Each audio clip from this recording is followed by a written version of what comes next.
वर्तिका study centre में आपका स्वागत है। आज के सेशन का पहला क्वेश्चन है, दो प्रकाश तरंगों के समीकरण y1 equal 8 cos omega T, y2 equal 6 cos omega T plus 5, इनके अध्यारोपण से उत्पन्न परिणामी तरंग की न्यूनतम व अधिकतम तीव्रताओं का अनुपात होगा। y equal a cos omega T से कंपेरिजन करेंगे तो पहली तरंग का जो आयाम होगा वो a1 होगा 8 और दूसरी तरंग का आयाम a2 होगा 6। परिणामी न्यूनतम तरंग I minimum equal a1 difference a2 का होल ऑफ स्क्वायर और I maximum equal a1 plus a2 का होल ऑफ स्क्वायर। तो I minimum upon I maximum equal a1 की वैल्यू है 8, a2 की वैल्यू है 6, तो 8 डिफरेंस 6 का होल ऑफ स्क्वायर और 8 प्लस 6 का होल ऑफ स्क्वायर इक्वल का निशान लगाइए। a1 डिफरेंस a2 यानी कि 8 में से 6 जाएगा 2 होगा, 2 का होल ऑफ स्क्वायर, नीचे का ऐड हो जाएगा तो 14 का होल ऑफ स्क्वायर इक्वल 2 अपान 14 का होल ऑफ स्क्वायर। ये 1 ये 7 हो जाएगा, तो ये 1 अपान स्क्वायर खोलेंगे तो 1 अपान 49, तो रेशियो निकलेगा 1/49 और ऑप्शन सही हो जाएगा फर्स्ट। अगला क्वेश्चन है, समान आयाम व समान तरंगदैर्घ्य की दो प्रकाश तरंगें अध्यारोपित होती हैं। परिणामी तरंग का आयाम अधिकतम होगा जब उनके बीच में कलांतर शून्य होगा।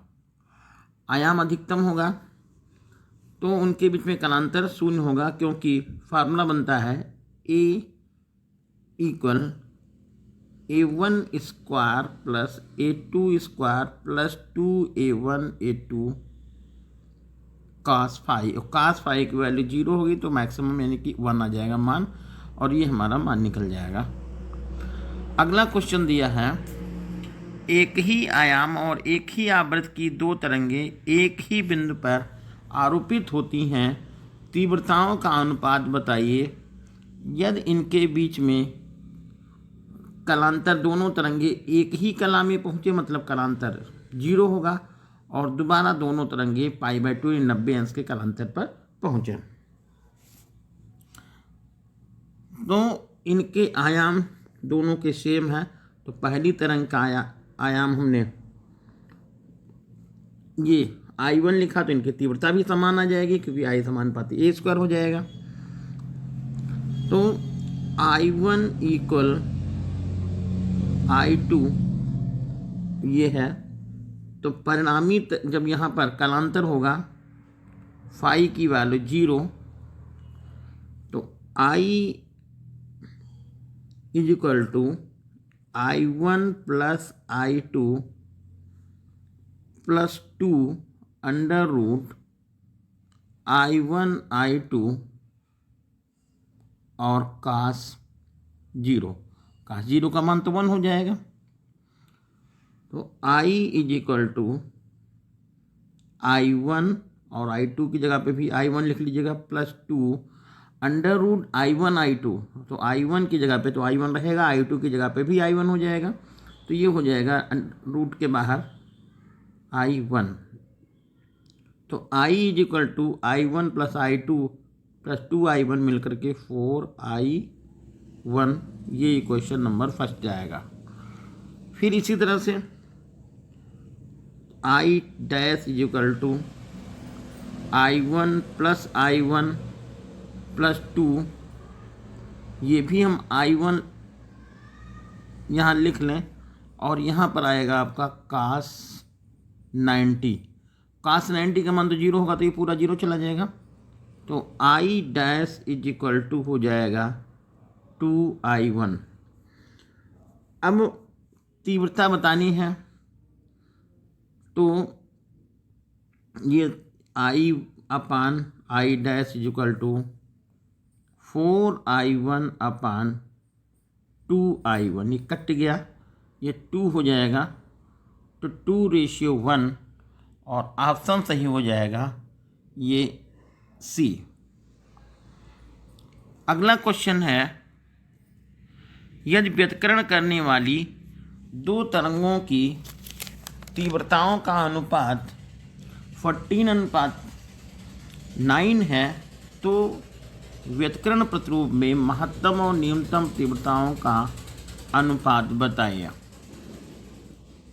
तो I1 upon I2 equal to 16/9, तो A1 square upon A2 square is equal to 16/9, दोनों तरफ रूट ले लीजिएगा, तो A1 upon A2 equal to 4/3। यहाँ पर मान लीजिएगा फिर A1 is equal to 4A, A2 is equal to 3A। अब महत्तम तीव्रता निकालनी है, तो I maximum upon I minimum, दोनों का रेशियो निकालना है, तो I मिनिमम लिख लिया है। ये हो जाएगा 4A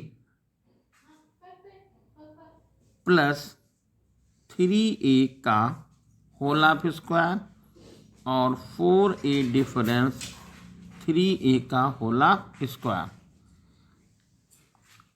I maximum upon I minimum, 4 और 3 मिलके जाएगा 7A का होल ऑफ स्क्वायर और ये हो जाएगा A का होल ऑफ स्क्वायर।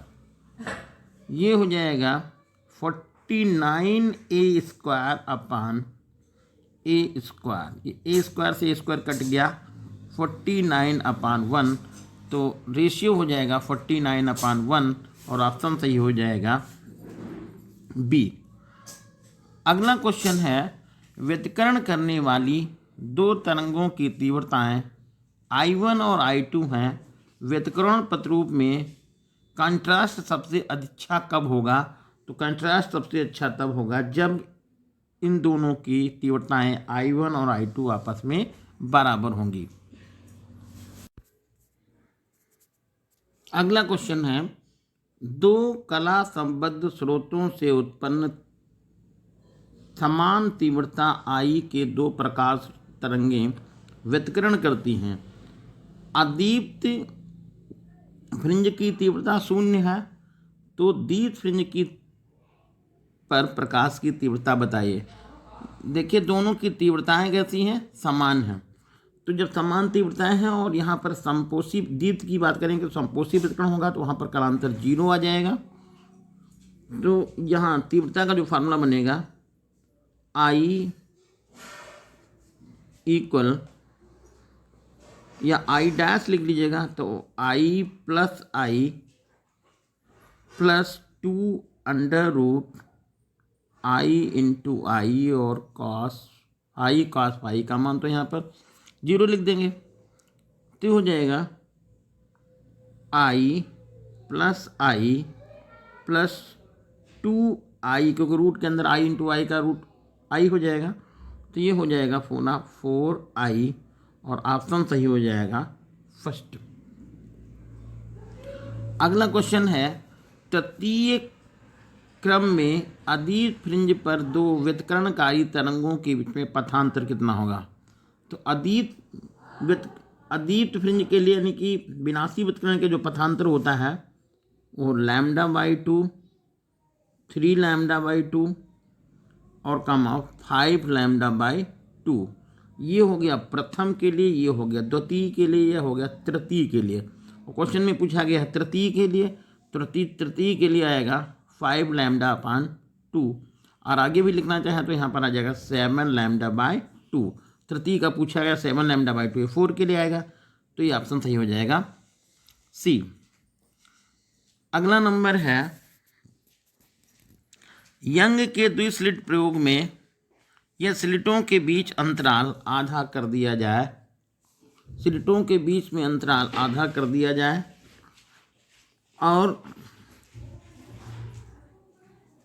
आधा कर दिया जाए नियत तरंगदैर्घ्य के लिए पर्दे व स्लिटों के बीच की दूरी के लिए, नियत तरंगदैर्घ्य तथा पर्दे व स्लिटों के बीच की दूरी के लिए फ्रिंज चौड़ाई दुगनी हो जाएगी, क्योंकि वर्ग अंतराल जब आधा करेंगे यानी कि अंतराल आधा करेंगे, स्मॉल डी की वैल्यू हो जाएगी d/2। तो फ्रिंज चौड़ाई का जो फार्मूला बनता है कैपिटल W बराबर कैपिटल D लैम्डा बटे स्मॉल डी। अब यहाँ पर capital D dash capital D lambda बटे स्मॉल डी की वैल्यू आधी करेंगे तो d/2 हो जाएगा, यानी कि ये फ्रिंज चौड़ाई पहले वाली हो जाएगी, ये वाली। तो यानी फ्रिंज चौड़ाई हो जाएगी पहले की डबल, और ऑप्शन सही हो जाएगा फर्स्ट।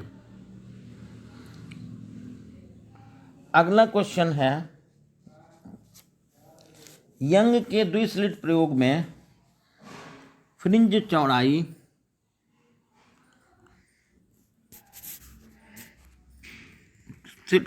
यंग के द्विस्लिट प्रयोग में स्लिटों के बीच की दूरी 3 गुनी कर देने पर फ्रिंज चौड़ाई पर क्या प्रभाव पड़ेगा।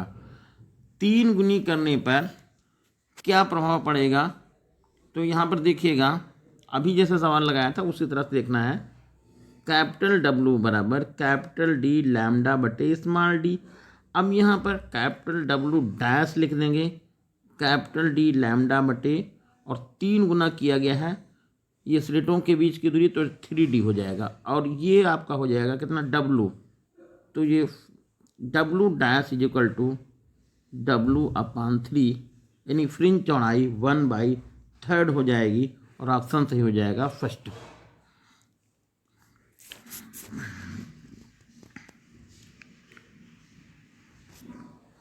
अगला क्वेश्चन है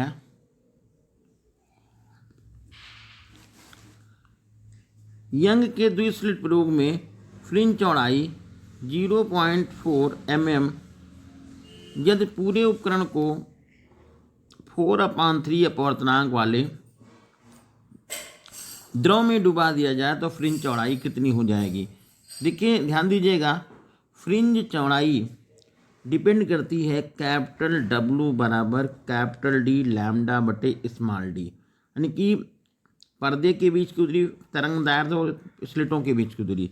यहाँ पर देखिए ये दोनों चेंज नहीं हो रही हैं, केवल उपकरणों को कहाँ डाला जा रहा है, ये 4.3 अपवर्तनांक वाले द्रव में डाला गया है, तो इन तरंगदैर्घ्य बदल जाएगी।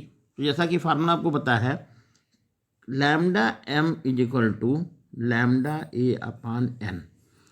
तो जब इसको द्रव में डालेंगे तो तरंगदैर्घ्य हो जाएगी लैम्डा m बराबर लैम्डा A और n की जगह पर हो जाएगा 4/3, यानी तरंगदैर्घ्य जो होगी वो पहले की 3/4 हो जाएगी, यानी कि लैम्डा m हो जाएगा 3 लैम्डा A/4। अब 3 लैम्डा A/4 हो जाएगा, तो फ्रिंज चौड़ाई भी इसी रेशियो में हो जाएगी, यानी कि ये कैपिटल W डैश बराबर जो यहाँ पर फ्रिंज चौड़ाई कितनी है 0.4 है, इसका हम कितना करेंगे 3/4 कर देंगे, क्योंकि W समानुपाती लैम्डा को हम कह सकते हैं। तो ये 4 से 4 ये कट गया तो 0.1 हो गया, 0.1 का 3 से मल्टीप्लाई जाएगा, तो W डैश बराबर 0.3 mm, और ऑप्शन सही हो जाएगा ये आपका फर्स्ट।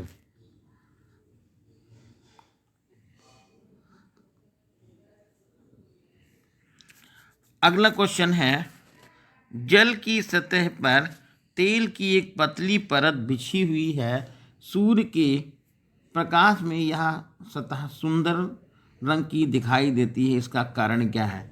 तो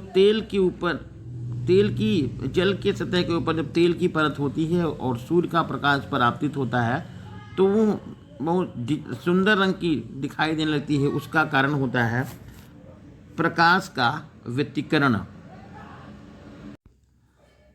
अगला क्वेश्चन है, एक अकेली झिर्री से कि विवर्तन में जिसकी चौड़ाई स्मॉल ई है तथा प्रकाश की तरंगदैर्घ्य लैम्डा है, मुख्य उच्चिष्ट तथा प्रथम निम्निष्ट के बीच की कोणीय दूरी बताइए। तो ये होती है लैम्डा अपान ई। अगला क्वेश्चन है, एकल झिर्री इसकी चौड़ाई स्मॉल ई तरंगदैर्घ्य लैम्डा की प्रकाश द्वारा प्रकाशित की जाती है, प्रथम निम्निष्ठ 60 अंश के विवर्तन कोण पर प्राप्त होगा यदि। देखिए इसका फार्मूला बनता है e sine theta is equal to lambda. तो ई की जगह पर ई लिख लीजिएगा और साइन लिखिएगा 60, साइन 60 लिखिएगा इज इक्वल टू लैम्डा, और साइन 60 का मान होता है √3/2। तो E into √3/2 is equal to lambda. तो ई इज इक्वल टू 2 λ/√3, और ये होगा ऑप्शन बी।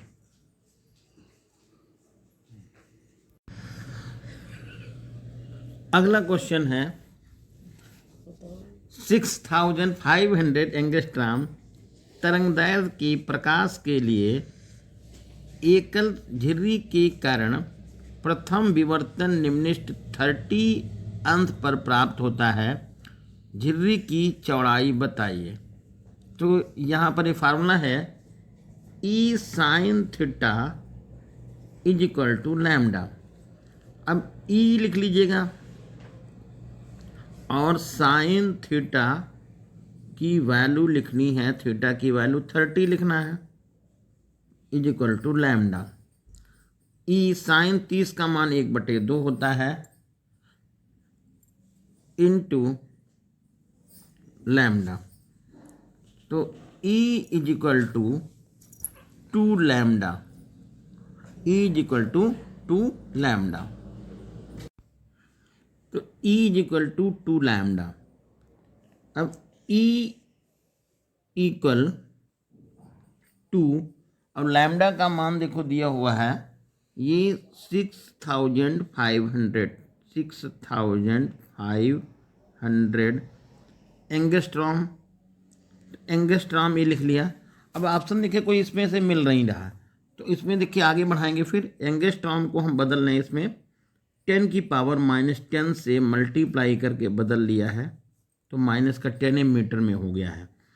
तो यहाँ पर देखिएगा ये 2 और 65 का मल्टीप्लाई करेंगे तो 130, तो ये हो गया, 00 ये बन गया, और 10⁻⁻10 ये हो गया। अब 10 इसमें से क्या कर दीजिए, 3 पावर इसमें से लेस कर दीजिएगा, तो आएगा 13 × 10⁻⁻7।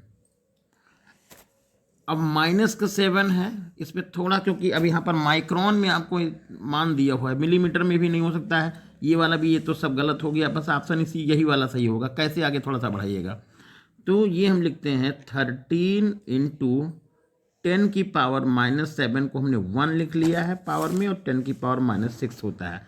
तो 10⁻⁻6 जो होता है माइक्रोन के बराबर होता है, तो ये आंसर आपको मिल जाएगा 13 × 10⁻⁻1 माइक्रोन। अब यहाँ पर 1, ये 10 -1 हटाइए तो 1.3 लिख लीजिएगा, और 1.3 हो जाएगा ये माइक्रोन, और ऑप्शन सही हो जाएगा बी।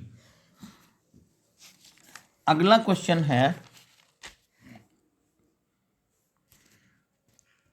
एक मनुष्य 11 किलोमीटर की दूरी पर स्थित 2 खंभों को पृथक पृथक देखना चाहता है, मतलब 11 किलोमीटर दूरी पर 2 कोई खंभे हैं, उनको वो आदमी अलग अलग देखना चाहता है।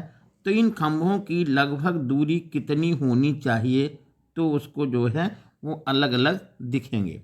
तो जैसा कि पता है कि आँख पर यदि दर्शन कोण का मान 1/60 अंश है किसी वस्तु का, तो वो वस्तुएं हमें अलग अलग दिखाई देती हैं। यदि इससे कम होगा तो वस्तुएं अलग अलग दिखाई नहीं देंगी। तो यहाँ पर देखिए ये एक रिलेशन होता है, क्योंकि 180 अंश इज इक्वल टू होता है पाई रेडियन के। पाई रेडियन 1 अंश हो जाएगा तो पाई अपान 180 हो जाएगा, और हमको निकालना कितना है 1/60 अंश का, तो ये हो जाएगा 1/60 इसके साथ में मल्टीप्लाई कर देंगे, तो ये होगा आपका पाई इंटू 1/180 इंटू 60 ये होना चाहिए।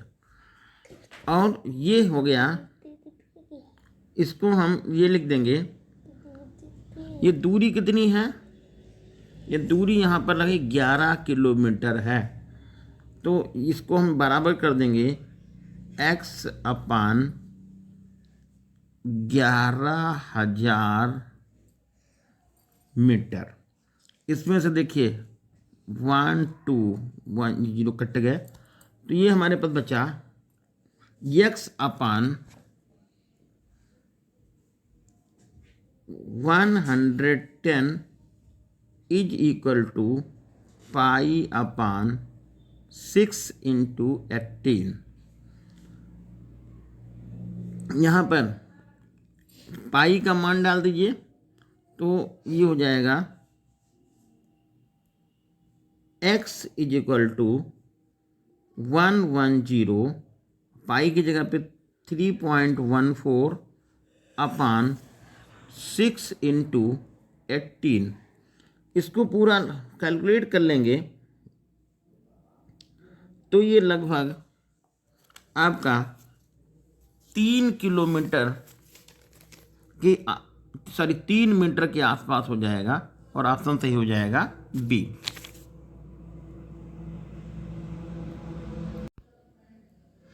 अगला क्वेश्चन है, दूरदर्शी की विभेदन क्षमता निर्भर करती है।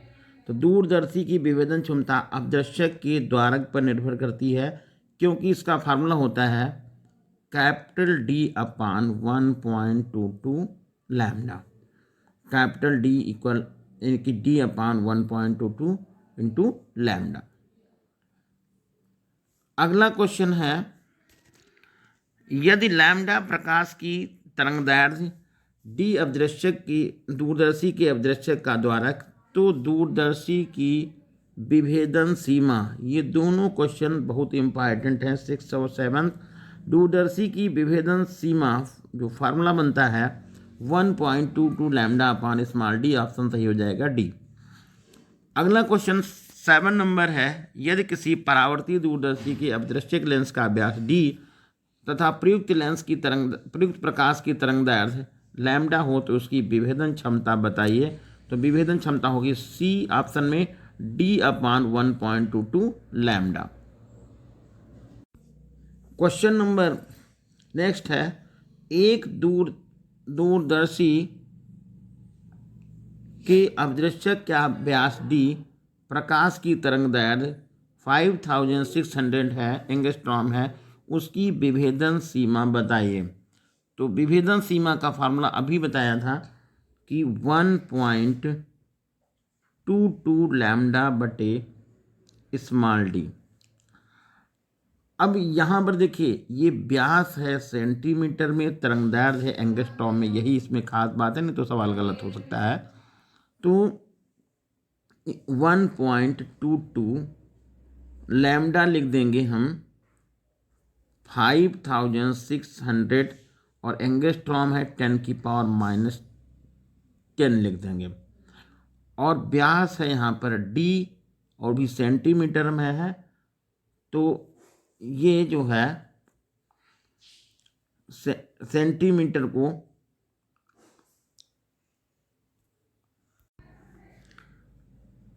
तो 1.22 लैम्डा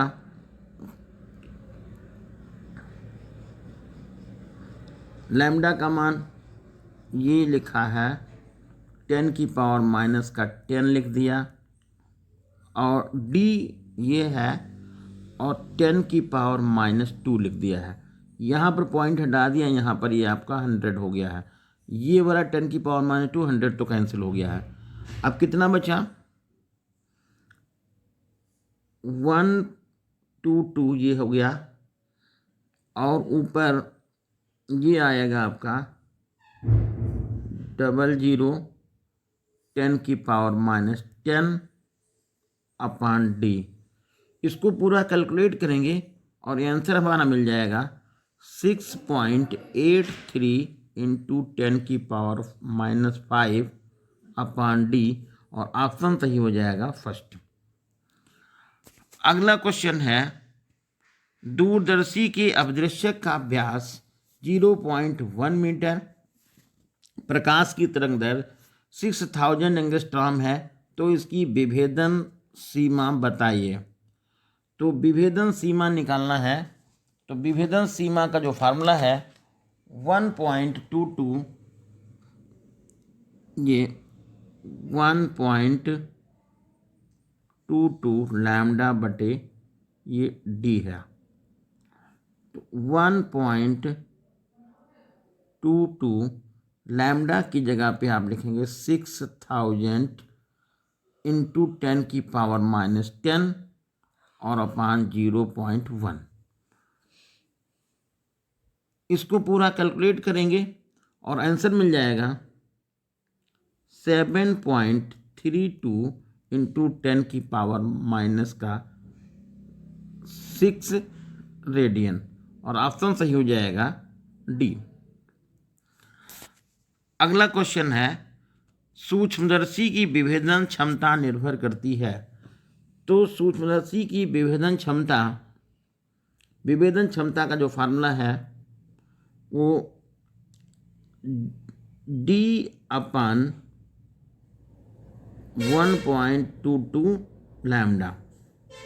तो वस्तु को दीप्त करने वाले प्रकाश की तरंगदैर्ध्य पर निर्भर करेगी, और ऑप्शन सही हो जाएगा डी।